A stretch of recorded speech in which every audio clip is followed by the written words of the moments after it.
Donc, la structure du commandement a été donnée comme ça. Je parlais au niveau des rapports de force qui se trouvaient à la présidence, les différentes, pour que vous ayez un aperçu général sur la présidence. Parce que les gens parlent comme ça, les gens parlent un aperçu général sur la présidence. Il y avait, à part des gardes de comté, les commandos chinois, les rangers, il y avait d'autres unités encore qui avaient trouvé refuge à la présidence. Vous allez comprendre pourquoi l'idée qui a poussé, par exemple, l'idée qui a animé à procéder à un recrutement. Parce que cette hétérogénéité à la présidence,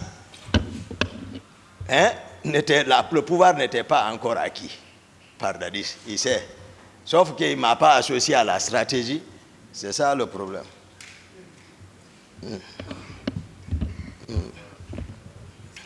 Donc, le commandant maintenant, j'ai parlé, le régiment, j'ai défini ce que c'est qu'un régiment.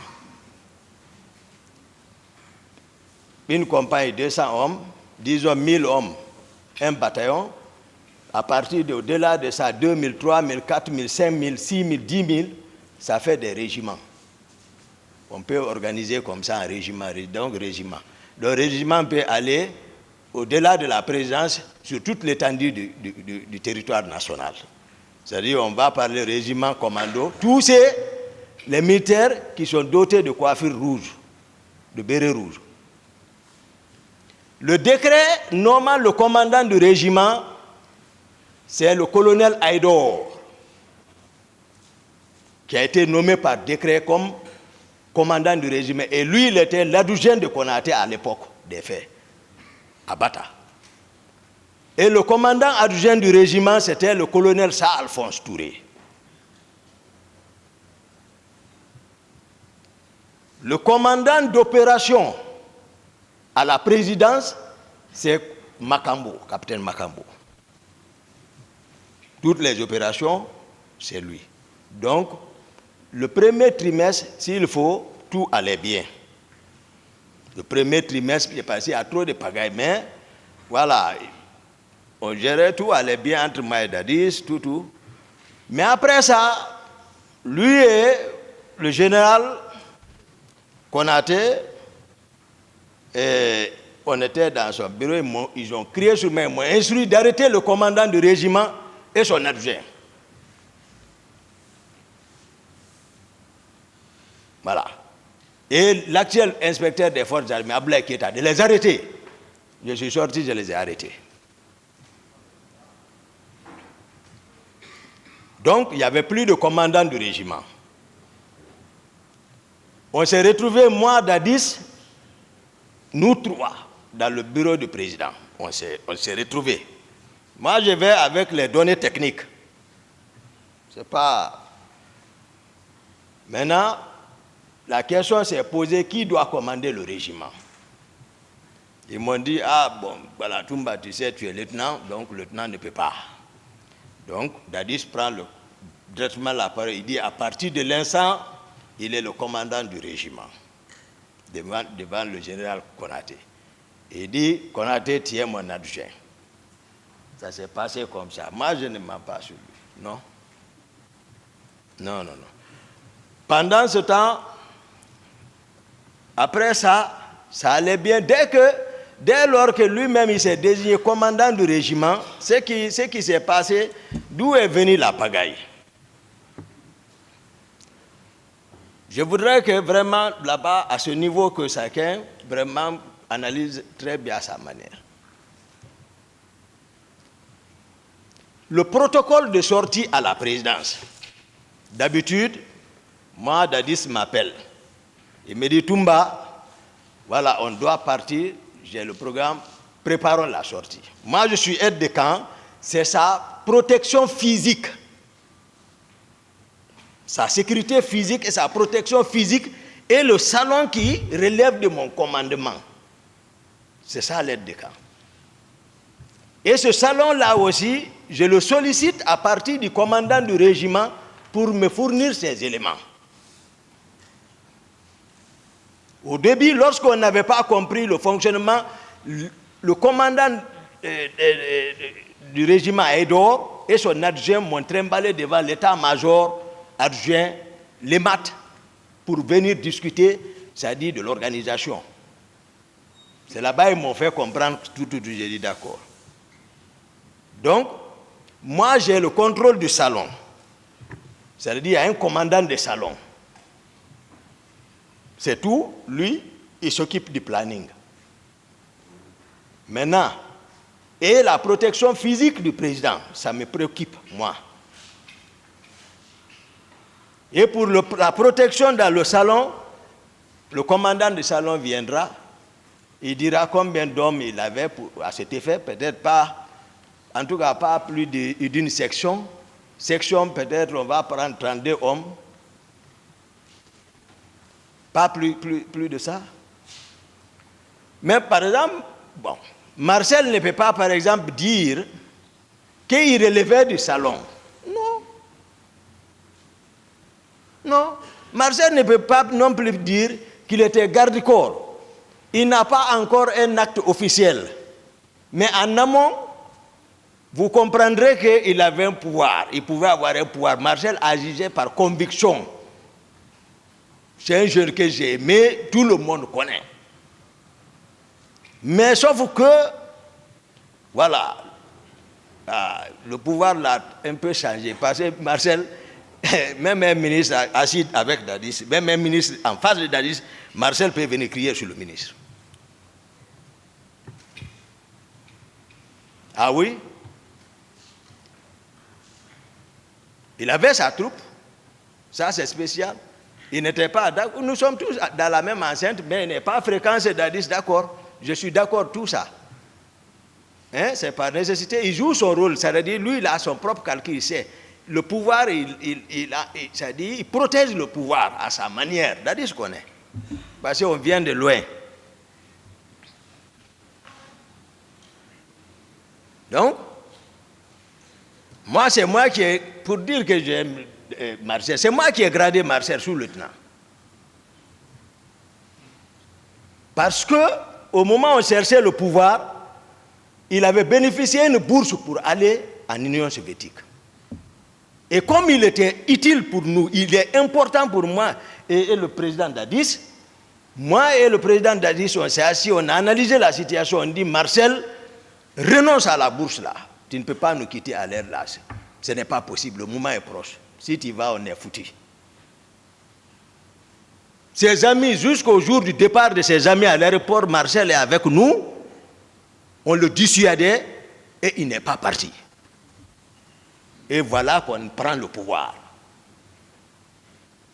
Il était caporal. Mais moi, sachant ça, ses amis ont grade lieutenant en plein rassemblement sans demander l'avis du président. J'ai appelé les gens, j'ai dit envoyez ma grade lieutenant. J'ai dit mettez ici. Ils ont mis.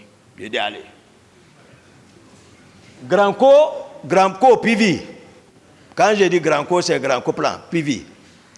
Quand il a rencontré Marcel avec grade là, il dit enlève. Marcel a enlevé, il est parti s'asseoir chez nous en train de pleurer. Quelqu'un est venu me dire que Marcel est assis chez lui, il est en train de pleurer. J'ai pris mon véhicule, je suis parti le chercher.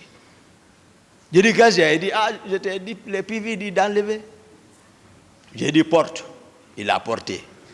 J'ai dit, prends ton véhicule, il a pris. J'ai dit, allons. On est venu, on est rentré sur le président. On est parti dans la chambre, le président était là-bas. Je n'ai pas posé le sujet. On dit, on est venu juste pour voir, voilà, si tout va bien, ouais. Après ça, j'ai dit, bon, nous, on part. Après 2 pas, j'ai dit, excellent, j'ai dit, dis à les PV de faire attention. Il dit quoi, Boutoumba? J'ai dit à Marcel de porter le lieutenant, il dit d'enlever. Le président dit, oh, ils sont qui? Ils sont qui? J'ai dit d'accord. On est sorti. J'ai dit alors c'est la défense Sekouba. On est parti, c'est Sekouba. Et là aussi, ça a été confirmé. Il a porté le lieutenant. Ça, c'est très important. la gestion du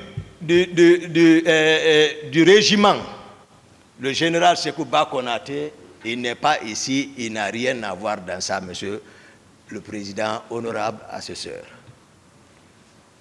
Le groupe du général Sékou Ba Konaté avec lequel on a pris le pouvoir à Bata, lui, il était toujours avec le groupe là. Lui, il est en défensive, il ne se mêle pas du régiment. Non, lui, il est avec ses hommes. Même chez lui, dans le quartier, tout le monde connaît, il a pris des maisons pour eux là-bas. Parce qu'il sait, il y a quelque chose, en tout cas, qui ne va pas. Non seulement ces hommes étaient contre pourquoi il n'a pas pris le pouvoir, et Dadis connaît ça, donc chacun, rien n'était sûr. Au sein du régiment encore, il n'y avait pas de contrôle total sur les hommes.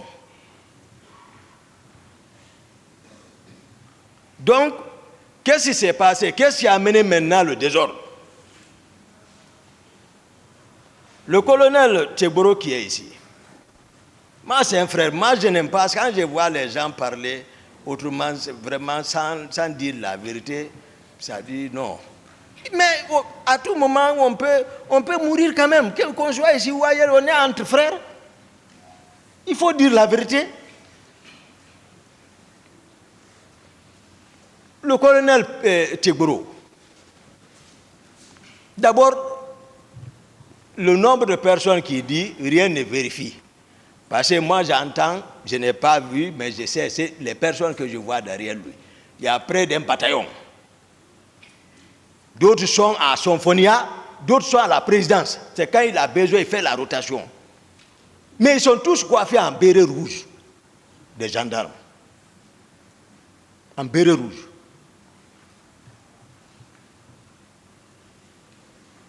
C'est raison pour laquelle, un jour à la présidence, il est resté en plein rassemblement. Le régiment était contre. Ils n'ont pas pu se ressaisir. Ils sont partis les trouver à rassemblement. Ils les ont attaqués, frappés, à cause de bonnet la rouge. C'est le président Dadis qui est sorti ce jour en culotte. Je n'étais pas là-bas. Il est venu calmer la situation. Le soir, on s'est rencontrés. J'ai dit les rumeurs que moi, j'apprends ici, c'est pas bon parce que le comportement de Tchegboro, c'est pas bien.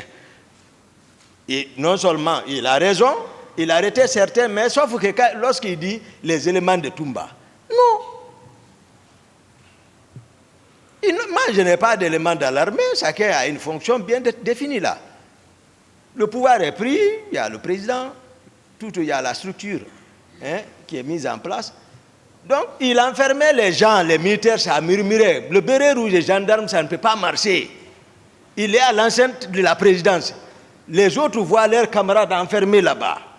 Et les gendarmes portent béret rouge. J'ai dit au président, j'ai dit non, il faut que Tchegboro bouge ici. Il faut qu'il quitte. J'ai dit, il faut qu'il sorte de la présidence. S'il doit jouer son rôle, il n'a qu'à sortir. Bon, là aussi, il est venu me voir, ah Toumba, si tu fais ça, c'est une honte. J'ai dit, si tu veux, il faut disparaître ici.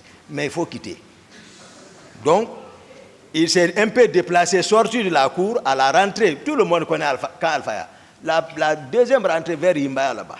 Dès que tu rentres, l'étage qui est là, il est parti là. Même si tu hèles quelqu'un à côté, à la prière, il peut entendre.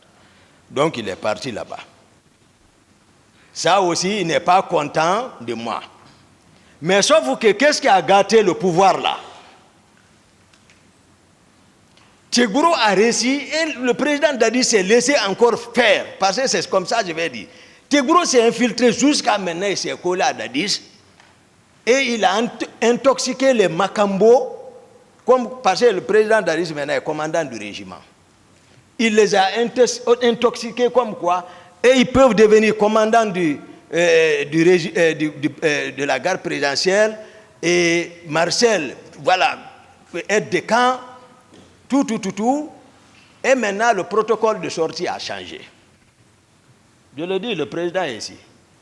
C'est pour cela que je sais que les avocats m'attendent pour dire pourquoi tu sors, tu laisses le président derrière. Je vais vous expliquer, je ne mens pas sur quelqu'un. Non. Le protocole de sortie a changé. Moi, je reste, on ne me consulte plus, je suis écarté. Moi aussi, je suis sur moi. J'apprends seulement, le président est sorti. Il est à Bambeto, avec la jeunesse de Bambeto. J'ai dit, comment ils sont partis?